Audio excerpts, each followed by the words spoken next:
మన జాతీయ ప్రధాన కార్యదర్శి, మన భవిష్యత్ నాయకులు, యువ నాయకులు, యువగలం స్ఫూర్తి ప్రదాత లోకేష్ గారు వస్తున్నారు.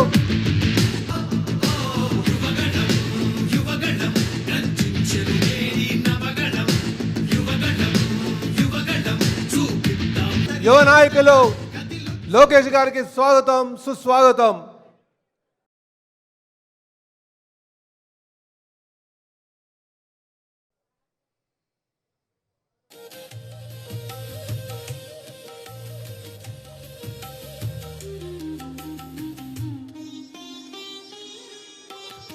జోహార్ ఎన్టీఆర్, జోహార్ ఎన్టీఆర్.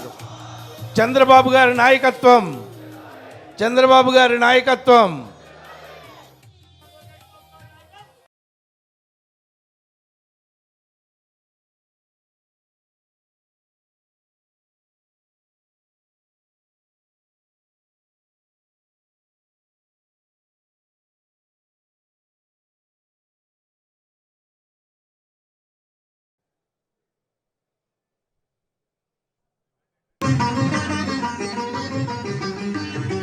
మాతెనుగు తల్లికి మల్లెపూ దండ, మల్లెపూ దండ. మా కన్న తల్లికి మంగళారతులు, మంగళారతులు. కడుపులో బంగారు, కనుచూపులో కరుణ, చిరునవ్వులో సిరులో దొరలించు మా తల్లి. మాతెనుగు తల్లికి మల్లెపూ దండ, మల్లెపూ దండ. మా కన్న తల్లికి మంగళారతులు.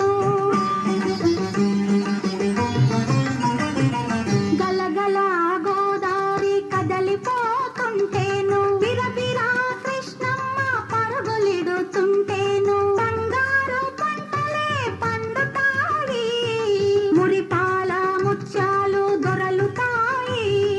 మా తెనుగు తల్లికి మల్లెపూ దండ, మల్లెపూ దండ. మా కన్న తల్లికి మంగళారతులు. అమరావతి గుహల అపురూప శిల్పాలు, యాగయ్య గొంతులో తారాడు నాదాలు, తిక్కయ్య కలములో తీయందనాలు, నిత్యమై నిఖిలమై నిలచియుండేదాకా. రుద్రమ్మ భుజశక్తి, మల్లమ్మ పతిభక్తి, నిమ్మరుసు ధీయుక్తి, కృష్ణరాయల కీర్తి, మా చెవుల రింగుమని మారు మ్రోగేదాకా, మా చెవుల రింగుమని మారు మ్రోగేదాకా. నీ ఆటలే ఆడుతా, నీ పాటలే పాడుతా.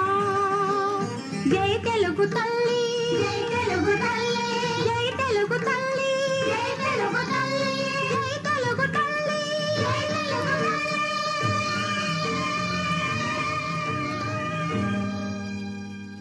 ఈ కార్యక్రమాన్ని ఉద్దేశించి ప్రసంగించవలసిందిగా, వారి ప్రసంగాన్ని కొనసాగించవలసిందిగా ఆంధ్రప్రదేశ్ రాష్ట్ర తెలుగుదేశం అధ్యక్షులు పల్లా శ్రీనివాసరావు గారిని కోరుచున్నాం.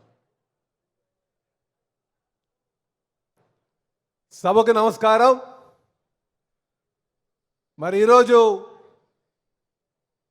బూత్ లెవెల్ మేనేజ్మెంట్ వర్క్షాప్కి ముఖ్య అతిథిగా విచ్చేసినటువంటి తెలుగుదేశం పార్టీ జాతీయ ప్రధాన కార్యదర్శి, మన భవిష్యత్ నాయకులు, విద్యాశాఖ మార్చినటువంటి లోకేష్ గారికి స్వాగతం చెప్తూ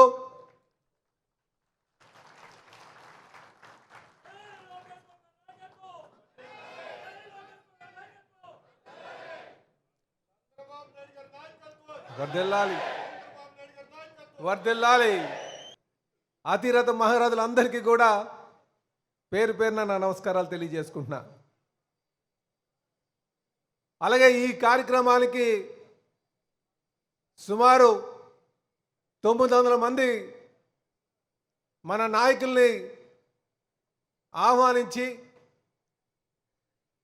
ఈ వర్క్షాప్లో భాగస్వామ్యం చేసినటువంటి ప్రతి ఒక్కరికి కూడా పేరు పేరున నా నమస్కారాలు తెలియజేసుకుంటున్నా. మిత్రులారా, ఈ ఆలోచన మన యువ నాయకులు, మన భవిష్యత్ నాయకులు లోకేష్ గారిది. ఇప్పటి నుంచి చేసే ప్రతి అడుగు కూడా ఈ రాష్ట్ర భవిష్యత్తు కోసం, తెలుగు వారి యొక్క భవిష్యత్తు కోసం 2029 లక్ష్యంగా మనం అడుగులు వేస్తున్నాం. ఇవన్నీ కూడా మీరు గమనించాలని చెప్పి తెలియజేస్తున్నా. తెలుగుదేశం పార్టీ నాయకులంటే క్రమశిక్షణకి మారుపేరైన సంగతి మాకు తెలుసు. మీరన్నీ కూడా క్షేత్రస్థాయిలో వెళ్ళి పరిశీలిస్తారని చెప్పేసి మేము భావిస్తున్నాం.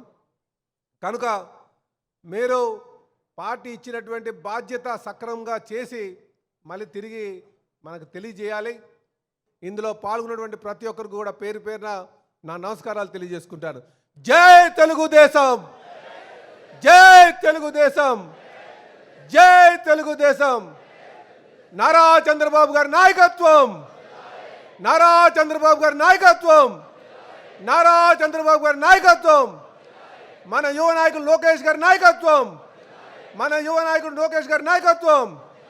అమర్ రహే ఎన్టీఆర్, అమర్ రహే ఎన్టీఆర్. జై హింద్. మన జాతీయ ప్రధాన కార్యదర్శి, విద్యాశాఖ మాచ్యులు, మన భవిష్యత్ నాయకులు శ్రీ లోకేష్ గారు వారి యొక్క సమూలమైన సందేశం వస్తుందిగా కోరుచున్నాం. వేదిక పైన ఉన్న తెలుగుదేశం పార్టీ రాష్ట్ర అధ్యక్షులు పల్లా శ్రీనివాస్ గారికి, వేదిక మందు ఉన్న సీనియర్ నాయకులకి, ఈ సమావేశానికి విచ్చేసిన తెలుగుదేశం పార్టీ నాయకులందరికీ పేరు పేరున నా హృదయపూర్వక నమస్కారాలు. వాస్తవంగా పార్టీ అనేది అధికారంలోకి వచ్చిన తర్వాత నాయకులు మనందరం పార్టీకి దూరం అవుతాం. అది కూడా 175 నియోజకవర్గాల్లో 164 స్థానాలు గెలిచిన తర్వాత ఇంకా దూరం అవుతాం. అది అవ్వకూడదు. పార్టీ అనేది సొంత ఇల్లు, ప్రభుత్వం అనేది కిరాయిల్లని మనందరం జీవితాంతం గుర్తుపెట్టుకోవాలని ఈ సభాముఖం మీ అందరికి తెలియజేస్తున్నాం. గౌరవ తెలుగుదేశం పార్టీ జాతీయ అధ్యక్షుడు చంద్రబాబు నాయుడు గారు పాలిట్ బ్యూరో సమావేశంలో మాట్లాడుతూ పార్టీ ఆఫీసులో పార్లమెంట్ కూడా కట్టాలి అన్న చర్చలో ఆయన ఒక మాట అన్నారు. మనం ఎంత స్థాయికి ఎదిగినా, ఎంత కష్టపడినా, ఎన్ని ఇబ్బందులు ఎదుర్కొన్నా చివరికి మనందరం వచ్చేది మన దేవాలయం, అది మన తెలుగుదేశం పార్టీ ఆఫీస్ అని చెప్పారు. ఆ రోజు నుంచి ఒక సంకల్పంతో పార్టీని మనం బలోపేతం చేసుకోవాలి. ఆర్నెస్సలు మనందరం మన పార్టీ కోసం కష్టపడాలి. ఈరోజు సమాజంలో మన గౌరవం దక్కుతుందనా, మనం ప్రభుత్వంలో మన గౌరవం దక్కుతుందనా, ప్రభుత్వంలో మనకి పదవి వచ్చిందంటే దానికి కారణం మన పార్టీ అని మనందరం గుర్తుపెట్టుకోవాల్సిన అవసరం ఉంది.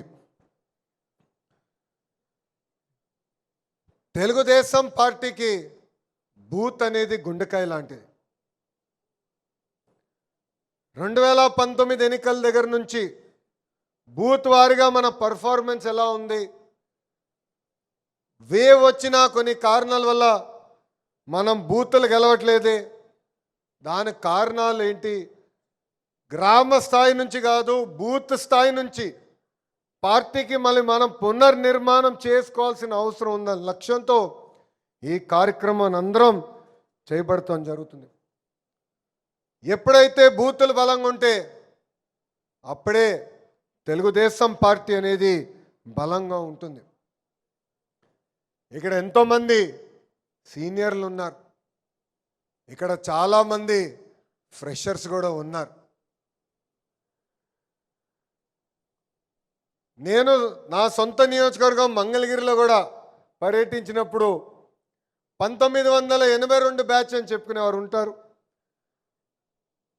1994లో వచ్చిన వారు ఉన్నారని చెప్తారు, 2004 వచ్చిన వారు ఉంటారు, ఇప్పుడు 2024లో కూడా వచ్చిన వారు ఉంటారు. వాళ్ళందరూ నా విషయం చెప్తారు, అయ్యా నేను 1982 నుంచి ఉన్నా, మీరు మమ్మల్ని గుర్తించాలంటారు.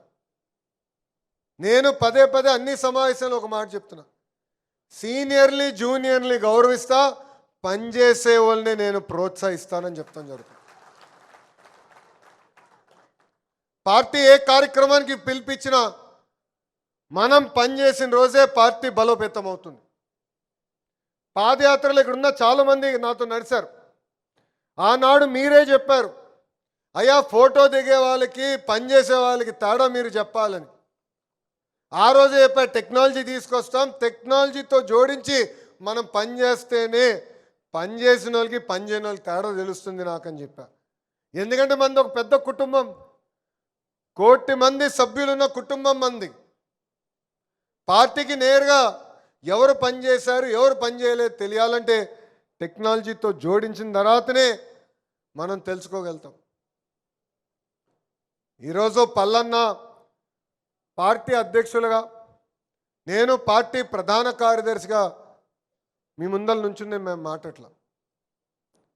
మొన్న జరిగిన ఎన్నికల్లో టాప్ 3 మెజారిటీతో గెలిచిన 2 నియోజకవర్గాలు, ఒకటి గాజువాక, ఇంకోటి మంగళగిరి నియోజకవర్గం.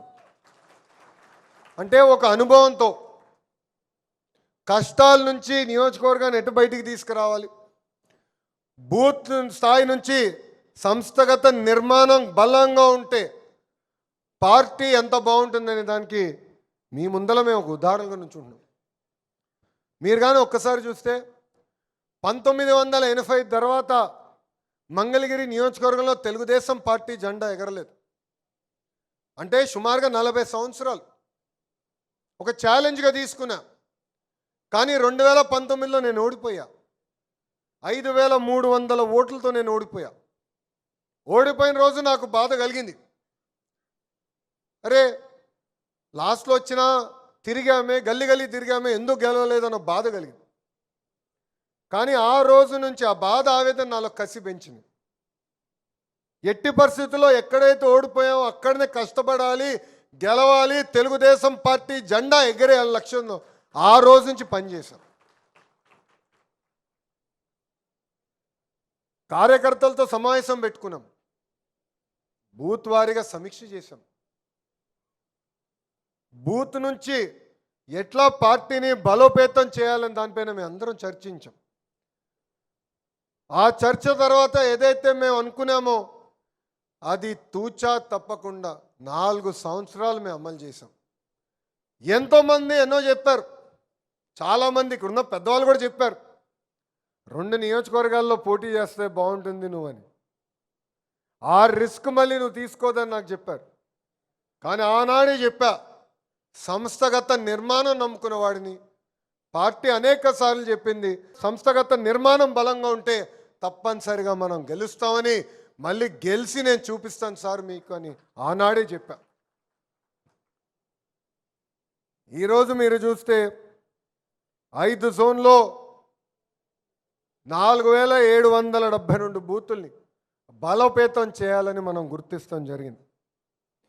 ఇక్కడ 903 సీనియర్ నాయకుల్ని, ఎవరైతే ఒక నియోజకవర్గ కోఆర్డినేటర్ కానివ్వండి, మున్సిపల్ చైర్పర్సన్గా కానివ్వండి, యూనిట్ ఇన్ఛార్జ్గా, జెడ్పీటీసీ, ఎంపీటీసీలు, డైరెక్టర్లుగా, ఏఎంసీ చైర్మన్లుగా, స్టేట్ కమిటీ సభ్యులుగా ఉన్నవారు మిమ్మల్ని ఇట్లా అనేక వ్యక్తుల్ని నియమించి మీకు ఒక కార్యాచరణ ఇచ్చాం. కంపల్సరీ మీరు బూత్కి వెళ్ళండి, బూత్లో ఉన్న పరిస్థితులు మీరు అక్కడ కూర్చోవాలి, తెలుసుకోవాలి. కనీసం ఒక్క రోజు, 1 గంట కాదు, 1 పూట కాదు, బూత్కి 1 రోజు ఇవ్వాలి, వెళ్ళి కూర్చోవాలి, అక్కడ జరుగుతున్న విషయాలు తెలుసుకోవాలి. ఆ బూత్లో పార్టీని ఎలా బలోపేతం చేయాలని దానిపైన మీరందరూ చర్చించి మీరు మీ ఫీడ్బ్యాక్ పార్టీకి ఇవ్వండి అని చెప్తాం జరిగింది. గతంలో అలా కాదు. ఈరోజు మీరు ఏమైనా పార్టీకి ఫీడ్బ్యాక్ ఇస్తే చాలా సీరియస్గా తీసుకుంటున్నాం. మీరు మాకు పంపించిన ఫామ్స్ అన్నీ మేము చదివాం. దాని తర్వాతనే ఇక్కడ ఒక వర్క్షాప్ ఏర్పాటు చేసి వేదిక ముందుల సీనియర్ అందరితో ఒక ఓరియంటేషన్ కార్యక్రమం క్రియేట్ చేసి తిరిగి మళ్ళీ మనం ఆ బూత్ని శాశ్వతంగా ఒక కంచు కోటగా ఎలా తీర్చిదిద్దాలని దానిపైన ఈరోజు ఈ వర్క్షాప్ ఏర్పాటు చేసుకుంటాం జరిగింది. మీ భవిష్యత్తు ఈ బూత్కి ముడిపడి ఉంది. నేను మళ్ళీ రిపీట్ చేస్తున్నా, మీ రాజకీయ భవిష్యత్తు మీకు ఇచ్చిన 5 బూతుల పర్ఫార్మెన్స్కి ముడిపడి ఉంది. మీరు వెళ్ళాలి, పని చేయాలి. ఇక్కడ ఈరోజు నామినేటెడ్ పోస్ట్ వచ్చిన వారు నా ముందర కూర్చున్నారంటే ఎవరో రికమెండేషన్ చేసి మీకు వచ్చిన పదవులు కావి. మొన్న ఎన్నికల్లో అంటే ప్రతిపక్షంలో ఉన్న 5 సంవత్సరాలు, దాని తర్వాత ఎన్నికల్లో మీరు కష్టపడ్డారు, మీరు రిజల్ట్ చూపించారు కనుకనే పార్టీ నేరుగా మీకు పదవి ఇస్తాం జరిగింది. రాబోయే రోజుల్లో కూడా మీ పర్ఫార్మెన్స్ ఈ బూత్ పర్ఫార్మెన్స్తోనే బేరీ చేస్తాం. ఇది మీ బాధ్యత. అక్కడ నాయకులతో సమన్వయం చేయాలి. మన నాయకులు పార్టీ యొక్క కార్యక్రమం ఇస్తే తిరుగుతున్నారు లేదా అనేది మీరు మానిటర్ చేయాలి. కంపల్సరీ ఆ బూత్లో ఒక సీనియర్ నాయకుడు ఇంట్లో అక్కడ కంపల్సరీ ప్రతి నెల మీటింగ్లు పెట్టుకోవాలి. అక్కడ చర్చించి పార్టీని ఎలా ఆ బూత్లో బలోపేతం చేయాలో దానికి మీరందరూ కష్టపడాల్సిన అవసరం ఉంది. దేశంలో ఎన్నో ప్రాంతీయ పార్టీలు ఉన్నాయి, కానీ సంస్థగత నిర్మాణంలో తెలుగుదేశం పార్టీకి ఉన్నంత విధంగా ఏ పార్టీకి లేదు. నేను ఎన్నోసార్లు చెప్పా, నమ్మకున్న పసుపు జెండా కోసం ప్రాణాలే త్యాగాలు చేసిన కార్యకర్తలు ఒక తెలుగుదేశం పార్టీకే సొంతమని. చాలామంది నన్ను అడిగారు, ప్రాంతీయ పార్టీలు నాతో మాట్లాడారు, మీరు సంస్థాగత నిర్మాణం ఎట్లా చేస్తారు, సభ్యత్వం ఎట్లా చేస్తారు, కమిటీలు మీరు ఎట్లా వేస్తారు నాకు కనుక్కున్నారు. అవన్నీ మనం ఎట్లా చేస్తామో చెప్తూ చాలా స్పష్టంగా విషయం చెప్పా. సంస్థాగత నిర్మాణం పార్టీని బలోపేతం చేయాలనేది మా రక్తంలోనే ఉంటుంది. ఆ మార్పు మీ పార్టీలో వస్తేనే మీరు బలోపేతం అవ్వగలుగుతారు, మేం చేసేది మీరు చేయగలుగుతారు. సంస్థాగత నిర్మాణం విశ్వవిఖ్యాత నట సార్వభౌమ స్వర్గశ్రీ నందమూరి తారక రామారావు గారు ఏ ముహూర్తంలో పార్టీ స్థాపించారో నాకు తెలియదు, కానీ ఏ పార్టీకి లేని కార్యకర్తలు ఒక తెలుగుదేశం పార్టీకి సొంతం. అనేక సార్లు చెప్పా, ఒక అంజిరెడ్డి తాత, ఇక్కడనే మంజుల గారు కూర్చున్నారు, మంజుల గారు కానివ్వండి, గాంధీ గారు కానివ్వండి, తోట చంద్రయ్య గారు కానివ్వండి, అంటే పార్టీ కోసం కష్టపడ్డారు, పార్టీ కోసం నిలబడ్డారు. ఆ దమ్ము ధైర్యం ఒక తెలుగుదేశం పార్టీకి సొంతమని ఈ సభాముఖం మీ అందరు తెలియజేస్తున్నాం. మనందరం కష్టపడాలి, వాళ్ళని ఆదర్శంగా తీసుకోవాలి, మనం పని చేయాలి.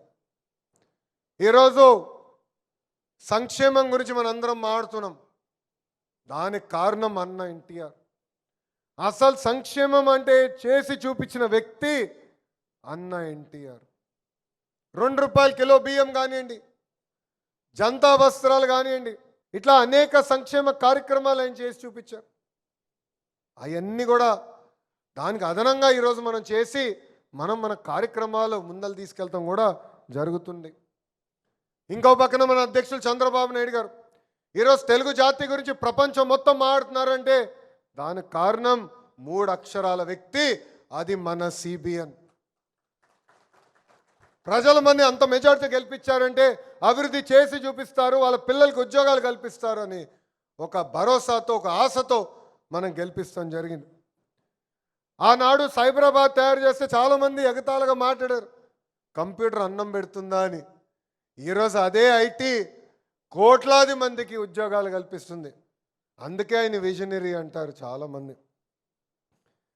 కానీ మన రాష్ట్రంలో ఒక టీమ్ 11 ఉందండి. అర్థమైందా రాజా? అర్థమైందా రాజా? టీమ్ 11 వాళ్ళ కల్తీ మద్యానికి, కల్తీ నెయ్యికి, బాబాయిని లేపేసేదానికి బ్రాండ్ అంబాసిడర్లు. ఎంత అన్యాయంగా ఈరోజు వాళ్ళు వాదిస్తున్నారు కూడా మనం చూడాలి. ఈ టీమ్ 11కి కెప్టెన్ ఉన్నాడు. మన గుంటూరుకి వెళ్ళి చెప్తున్నాడు క్లీన్ చిట్ వచ్చిందని. నిజంగా నాకే అర్థం అలా, ఈ మహానుభావుడు అసలు ఏం చదివాడరా బాబు అని. ఛార్జ్షీట్ ఇంగ్లీష్లోనే, ఇంగ్లీష్ వచ్చా ఈ మహానుభావుడికి. 250 కోట్ల రూపాయల అవినీతి దేవుడిని అడ్డంగా పెట్టుకుని వెంకటేశ్వర స్వామి దగ్గర నుంచి 250 కోట్ల రూపాయలు దోచేసిన వాళ్ళు ఈరోజు క్లీన్ చిట్ వచ్చిందని నేను చెప్తున్నాను. అంటే దుష్ప్రచారం ఎలా చేస్తున్నారు దయచేసి మనందరం గమనించాల.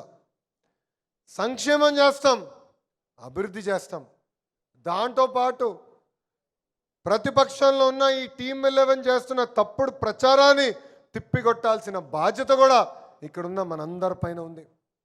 మనందరం చూసాం 2019లో వివేకానంద రెడ్డి గారు గుండుపోటుతో చనిపోయారని అదే దొంగ ఛానల్లో బ్రేకింగ్ వేశారు. అందరూ అయ్యో పాపం పెద్దయినా గుండుపోటుతో చనిపోయాడు ఏంటారు అనుకున్నాం. తర్వాత తెలిసింది గుండుపోటు కాదు గొడ్డలిపోటు అని. వాళ్ళు ఎట్లా తయారయ్యారంటే మనం ఒక్కరోజు ఆలస్యమైనందుకు అదే దొంగ పేపర్లో సగం పేజ్ కింద చూస్తే చంద్రబాబు నాయుడు గారి చేతిలో కత్తి పెట్టి చూపించారు. అంటే వాళ్ళే చంపి జగన్మోహన్ రెడ్డికి తెలుసు వాళ్ళ వ్యక్తి వాళ్ళ ఎంపీ అవినాష్ రెడ్డి చంపాడని తెలిసిన సాక్షికి ఫోన్ చేసి సాక్షి పేపర్కి ఫోన్ చేసి చంద్రబాబు నాయుడు గారి చేతుల్లో కత్తి పెట్టండి అది చూపించండి అని చెప్పే పరిస్థితికి వచ్చారు. ఆ రోజు మనం అది తిప్పికొట్టలేదు కనుకనే మనం తీవ్రంగా నష్టపోయాం. ఇది మనం గుర్తుపెట్టుకోవాలి. సంక్షేమ అభివృద్ధితో పాటు మనం చేస్తున్న కార్యక్రమాలతో పాటు ప్రజల్లో చైతన్యం తీసుకురావాల్సిన బాధ్యత మనందరిపైన ఉంది. ఎన్నికల్లో మనం సూపర్ 6 హామీలు ఇచ్చాం. భారతదేశంలో ఏ రాష్ట్రం ఇవ్వని విధంగా ఈరోజు మనం పెన్షన్ ఇస్తున్నాం. వృద్ధులకి 4,000 రూపాయలు, వికలాంగులకి 6,000 రూపాయలు, బెడ్కే పరిమితం అవుతే 15,000 రూపాయలు పెన్షన్ మనం ఇస్తున్నాం. నేను ఛాలెంజ్ చేస్తున్నా, చూపించండి భారతదేశంలో ఇంకొక రాష్ట్రాన్ని ఇంత పెన్షన్ ఇస్తున్న రాష్ట్రాన్ని మీరు చూపించండి. మనకన్నా 5 రెట్ల ఆదాయం వచ్చే ఎక్కువ రాష్ట్రం కూడా దరిదాపుల్లో ఇంత సంక్షేమం చేయట్లేదు. దీంతోపాటు మనం తల్లికి వందనం కార్యక్రమం చేపట్టాం. అన్నదాత సుఖీభవ కార్యక్రమం కింద 2 విడతలు డబ్బులు వేసాం. స్త్రీ శక్తి కింద ఉచితంగా బస్ ప్రయాణం కల్పించాం. దీపం పథకం ద్వారా ఉచితంగా గ్యాస్ సిలిండర్లు అందజేస్తున్నాం. మూసేసిన అన్న క్యాంటీన్ తిరిగి ప్రారంభించాం. ఆంధ్ర రాష్ట్ర చరిత్రలో ఎప్పుడు జరిగిన విధంగా 150 రోజుల్లో 16,000 టీచర్ పోస్టులు కూడా మనం భర్తీ చేశాం. ఇక్కడ హోంమంత్రి గారి నాయకత్వంలో 6,000 మంది కానిస్టేబుల్ పోస్టులు కూడా మనం భర్తీ చేస్తాం జరిగింది. మాట్లాడాలి, చెప్పాలి, ప్రజల్లో చైతన్యం తీసుకురావాలి. భారతదేశంలో 10 రూపాయలు పెట్టుబడి వస్తే దాంట్లో ₹2.50 ఈరోజు ఆంధ్ర రాష్ట్రానికి మనం తీసుకొస్తున్నాం. అంటే సుమారుగా 25% పెట్టుబడులు ఆంధ్ర రాష్ట్రానికి తీసుకొస్తున్నాం. గ్రౌండ్ చేస్తున్నాం, ముందలు తీసుకెళ్తున్నాం, అహర్నిశలు కష్టపడుతున్నాం. ఎంత పని ఉన్నా, ఎంత ఇబ్బంది ఉన్నా ప్రతి వారం ఒకరోజు మన జాతీయ అధ్యక్షుడు చంద్రబాబు నాయుడు గారు పార్టీ ఆఫీస్కి వస్తున్నారు, కార్యకర్తల్ని కలుస్తున్నారు, వాళ్ళ మనసులో సమస్యలు ఉంటే తెలుసుకొని పరిష్కరిస్తున్నారు. ప్రతిరోజు ఒక మంత్రి వస్తున్నారు, ఇక్కడ వచ్చిన కార్యకర్తలు కలుస్తున్నారు, పార్టీ ఇచ్చిన కార్యక్రమాలు ముందలు తీసుకెళ్తున్నారు. అంటే ఒక మెసేజే కాదు, ఒక బాధ్యతతో పార్టీ నంబర్ 1, పార్టీయే మన సొంతిల్లని అధికారంలో ఉన్న ప్రతి వ్యక్తి ఈరోజు ఒక బాధ్యతగా పనిచేస్తాం జరుగుతుంది. మీ అందరు తెలుసు భారతదేశంలో అనేక రాష్ట్రాలు ఉన్నాయి, దాంట్లో డబుల్ ఇంజిన్ సర్కార్ రాష్ట్రాలు ఉన్నాయి. కానీ డబుల్ ఇంజిన్ బుల్లెట్ ట్రైన్ సర్కార్ కేవలం ఒక ఆంధ్ర రాష్ట్రంలోనే ఉంది. ఢిల్లీలో నరేంద్ర మోడీ గారి నాయకత్వం, ఆంధ్ర రాష్ట్రంలో చంద్రబాబు నాయుడు గారి నాయకత్వం. వీళ్ళిద్దరు కలిసికట్టుగా రాష్ట్రాన్ని ముందలు తీసుకెళ్తున్నారు. విశాఖ ఉక్కుని మనం కాపాడుకున్నాం. విశాఖ ఉక్కుని కాపాడతాం కాదు, ఈరోజు ఆదాయం కూడా తీసుకొచ్చిన ఘనత ఈ డబుల్ ఇంజిన్ బుల్లెట్ ట్రైన్ సర్కార్. ఇంత కష్టపడి మనం కాపాడితే ఈ దొంగ పేపర్, దొంగ ఛానల్, ఆ దొంగ పార్టీ ఏకంగా దుష్ప్రచారం చేస్తున్నారు. ఎంత అన్యాయంగా మాడుతున్నారంటే విశాఖ ఉక్కుని ప్రైవేటీకరణ చేస్తారన్న ఆరోపణలు మన పైన చేస్తున్నారు. మనం మాట్లాడాలి. ప్రజలకి తెలుసులే అనుకుంటే చాలా పొరపాటు. మనం మాట్లాడపోతే మనం పార్టీకి అన్యాయం చేసిన వారవుతాం. ఒక్కసారి ప్రజలందరూ ఆలోచించాలి, ఇక్కడున్న నాయకులందరూ ఆలోచించాలి. విశాఖ రైల్వే జోన్ సాధించుకున్నాం, ఆగిపోయిన అమరావతి పనులు తిరిగి ప్రారంభించాం, పోలవరం పనులు పరిగెత్తిస్తున్నాం. ఇంకో పక్కన ఏకంగా కర్నూలుకి త్వరలోనే హైకోర్టు బెంచ్ కూడా మనం తీసుకురాకపోతున్నాం. అంటే ఇచ్చిన హామీలని ఒక పద్ధతి ప్రకారం మనం నిలబెట్టుకుంటాం, ముందరికి వెళ్తున్నాం. దీనికి కారణం మన రాష్ట్రంలో ఉన్న డబుల్ ఇంజన్ బుల్లెట్ ట్రైన్ సర్కార్. ఇక్కడున్న కార్యకర్తల నాయకులందరూ ఒక విషయం గుర్తుపెట్టుకోవాలి. ఒక రాష్ట్రం అభివృద్ధి చెందాలంటే ప్రభుత్వం కొనసాగింపు చాలా చాలా అవసరం. మనం చూసాం గుజరాత్లో, మొన్నటి వరకు ఒరిస్సాలో కూడా మనం చూసాం. నేరుగా 3 నుంచి 5 టర్మ్లు ఒకే పార్టీ అధికారంలోకి వచ్చింది కనుకనే వాళ్ళ అభివృద్ధిలో ఎంత స్పీడ్గా ముందరికెళ్తున్నారు. 2019 నుంచి 24 వరకు మన రాష్ట్రం ఎంత నష్టపోయిందో మనందరం చూసాం. ప్రత్యేకంగా ఒక కార్యకర్తగా మనందరం ఎంత ఇబ్బంది పడ్డామో మనందరం చూసాం. ఇక్కడున్న మిమ్మల్ని అందరం ఒక విషయం అడగాలనుకుంటున్నాం. 2019 నుంచి 24 మధ్యలో ఎవరి పైన అయితే కేసులు పడినా ఒకసారి చేతులు పైకెత్తండి. పాప ఆయన కమర్షియల్ కాంప్లెక్సే కూల్చేశారు స్వామి. చేతులు పైకెత్తండి. ఎంత ఇబ్బంది పడ్డాం, ఎంత హెరాస్ చేశారు. ఈ దేవాలయం పైన దాడి చేశారు. ఏదో భయపడతారు అనుకున్నారు, భయపెట్టాలనుకున్నారు. కానీ ఆనాడే చెప్పాం, తగ్గేదే లేదని మనం ముందరికెళ్ళాం. 5 సంవత్సరాలు చాలా ఇబ్బంది పడ్డాం, చాలా నష్టపోయాం. అందరం కష్టపడ్డాం, కలిసికట్టుగా తిరిగి మనం ఎన్డీఏ ప్రభుత్వాన్ని గెలిపించుకున్నాం. ఈరోజు వేదికమైన మేమందరం నుంచున్నామంటే దానికి కారణం వేదిక ముందలున్న తెలుగుదేశం పార్టీ కార్యకర్తలు. మన కష్టాన్ని మర్చిపోకూడదు. ఇది మన పార్టీ. చిన్న చిన్న సమస్యలు ఉండొచ్చు, విభేదాలు ఉండొచ్చు. మనం నమ్మకం దానికోసం అహర్నిశలు కష్టపడాలి, పోరాడాలి, అనుకుంది సాధించే వరకు మనం వదిలిపెట్టుకోడు. మీరందరూ అనుకోవచ్చు లోకేష్ అనుకుంది ప్రతిదీ అయిపోతుందని. చాలా పొరపాటు పడుతున్నారు. జిల్లా పార్టీ వ్యవస్థ నుంచి పార్లమెంట్ పార్టీ వ్యవస్థ తీసుకొచ్చేదానికి 2 సంవత్సరాలు నేను పాలిట్ బ్యూరోతో పోరాడా, 10 సార్లు మాట్లాడా, సీనియర్లతో చర్చించా. నేను అనుకుంది సాధించే వరకు వదిలిపెట్టలా.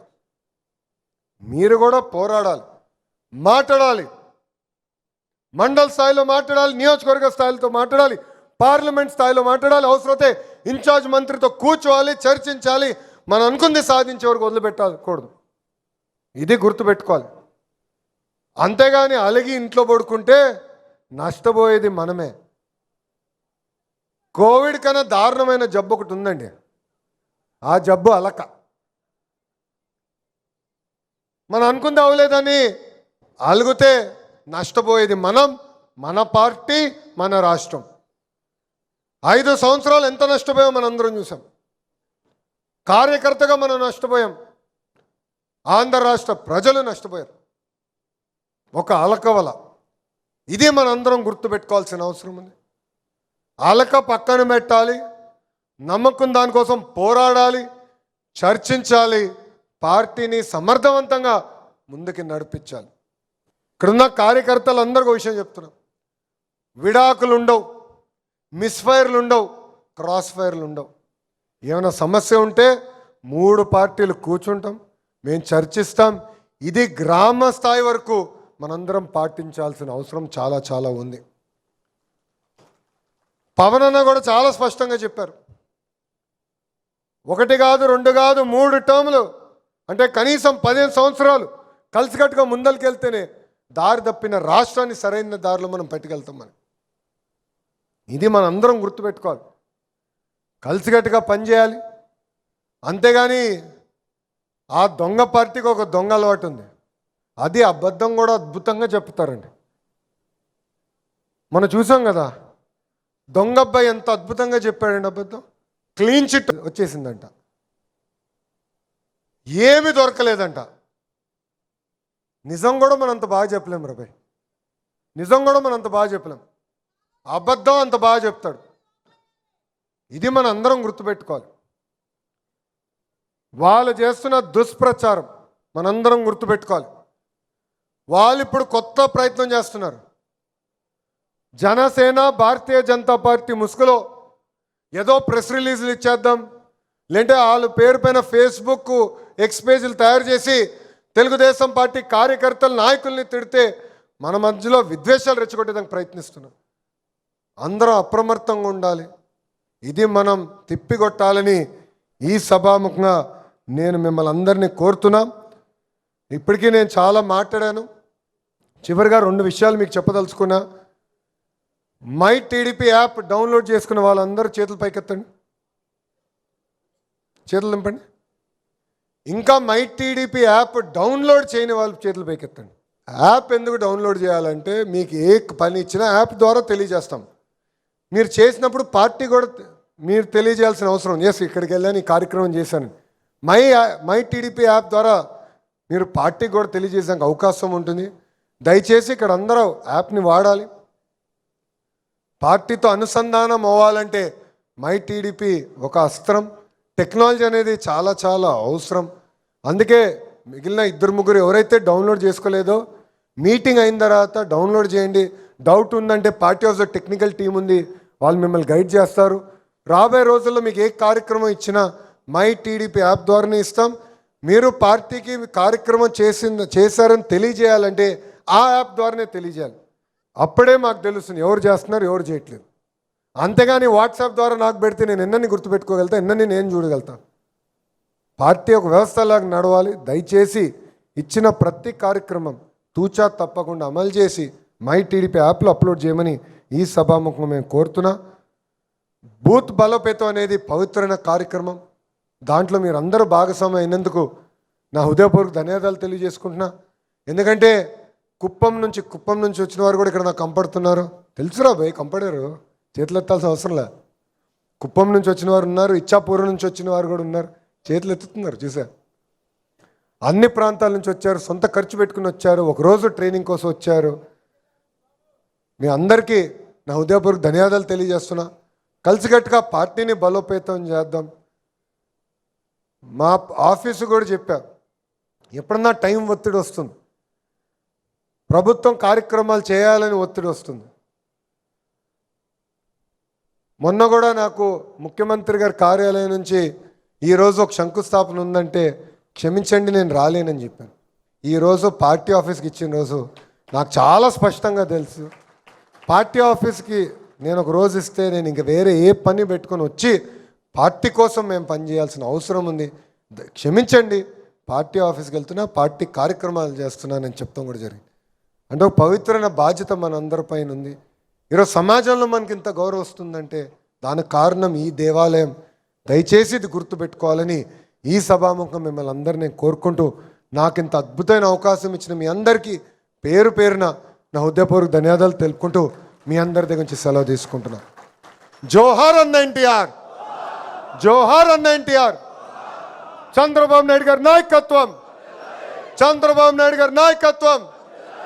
జై తెలుగుదేశం, జై తెలుగుదేశం, జై హింద్, జై హింద్.